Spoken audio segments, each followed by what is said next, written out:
The biggest difference is that selling is splitting into two kinds. Большая в Америке разница заключается в том, что продажи как бы разделены на две части, на две разновидности. And that is because customers are now buying in two different ways. Это связано с тем, что покупатели покупают продукцию двумя способами или двумя образами. Some customers are buying transactionally. Одни клиенты покупают, так скажем, с помощью транзакций, так называемых операций. A transactional customer is only interested in price. Покупатель, который делает транзакции, ему интересна всего лишь цена продукции. And whether it's easy to get the product. И насколько легко получить и купить данную продукцию. So price and convenience are their criteria. Их критерии — это удобство и цена. These customers already know the answer. Они уже знают ответ, такие покупатели. They know what they want. Они уже знают, что они хотят. They're just looking to find who is the cheapest provider. Они просто ищут самого дешевого провайдера, самую дешевую компанию.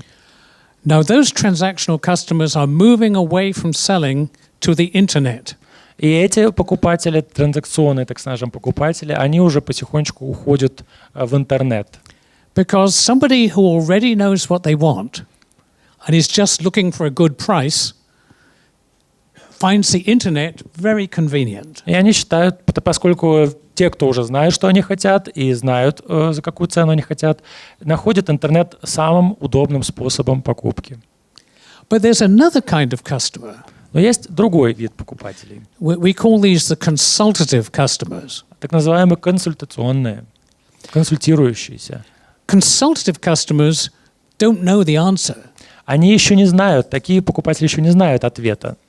They just know they have a problem. Они знают, что у них какая-то проблема, которую нужно решить. So they want salespeople. И они хотят, чтобы продавцы, because salespeople provide them with help and advice. Помогли им советом, помощью, поддержкой.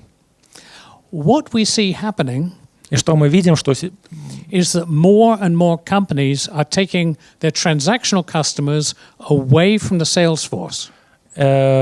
Что все больше и больше компаний фактически выводят вот этих вот транзакционных покупателей. Сейчас продавцы продают транзакционным покупателям. Да, сейчас. Yeah. And that's a waste. Но это пустая трата времени. Because the salesperson adds to the cost. Потому что фактически продавец точнее, имеет определенную стоимость, добавляет стоимость. Customers don't need them and don't want them. И заказчики, клиенты им просто не нужны. So many companies are now making marketing responsible for those customers, not sales. Маркетинг будет отвечать за таких покупателей, а не продажи.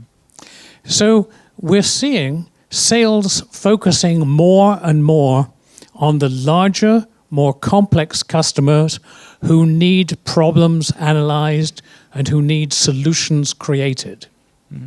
То есть компании сейчас уже нуждаются именно в таких продавцах, которые бы консультировали и решали проблемы покупателей. This is one reason why sales is becoming more sophisticated. И это еще одна причина, потому что продажи становятся все более и более сложными. Well, I think we must divide these customers into two kinds. Я думаю, что надо разделить таких покупателей на две разновидности. Some customers refuse to see salespeople because they already know what they want.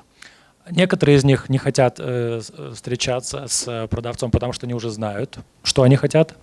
These are transactional customers. Вот те самые транзакционные покупатели. Because of that, they will make the choice. Именно поэтому они будут делать выбор. Because they know the answer. Потому что они уже знают ответ на свой вопрос. The one вопрос. thing they don't know is the price. Всего лишь, что им нужно знать цену. So even the best salespeople will not influence them. Поэтому даже самые лучшие продавцы не смогут на них никак повлиять.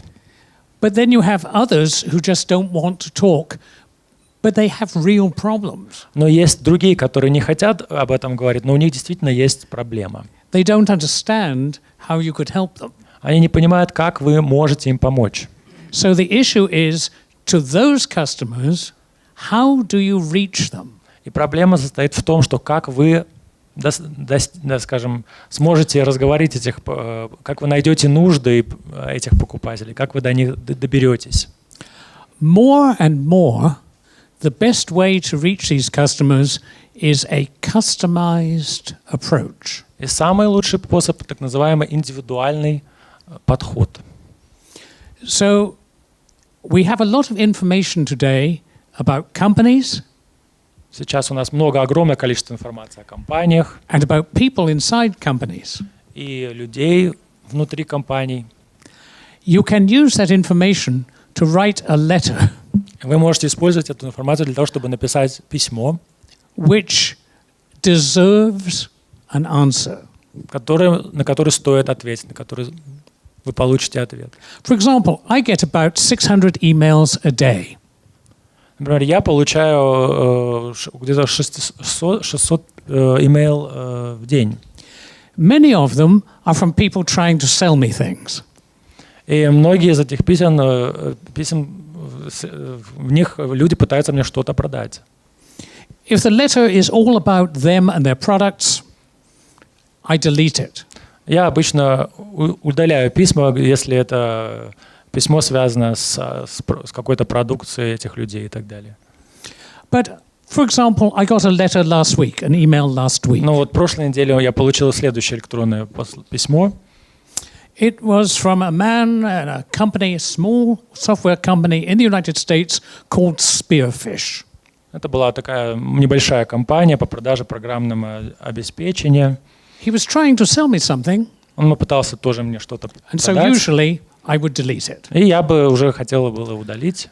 But in that email he said, Professor Рэкхем, I've read your books and I see that you've done a lot of work analyzing sales. Now, I have been working on some software to do voice analysis.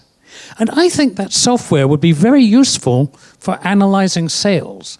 And I should just like 15 minutes to talk to you about it because I know you are interested in this area.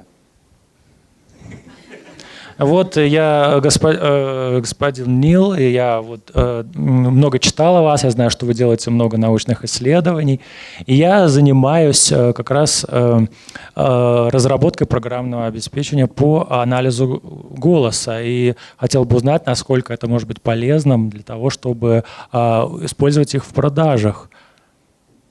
You see, he had earned the right to a reply. И таким образом я понял, что это письмо достойно того, чтобы на него ответили. And very often, by using the internet, you can find interesting things about the customer. Таким образом, когда вы будете использовать интернет, вы всегда можете увидеть какие-то полезные для себя вещи о покупателях. You can say, I read that you introduced this new product and that it's quite successful at the moment. And I think I have something which could help in this way with that product because I see that it's likely you'll be facing this kind of competitor and I have a good response for you. То есть фактически покупатели будут предлагать вам решение каких-то вопросов, которые вам могут пригодиться. You see, that is an approach that's about the customer and not about us. То есть этот подход связан с покупателем, а не с нами. So if you want to get to customers who need you but usually will refuse to see you, you have to find some personal way to be relevant to them. И если вы знаете, что такой покупатель вам, скорее всего, откажет, не захочет с вами встречаться, вам нужно найти какой-нибудь использовать так называемый личностный подход для того, чтобы привлечь его на свою сторону.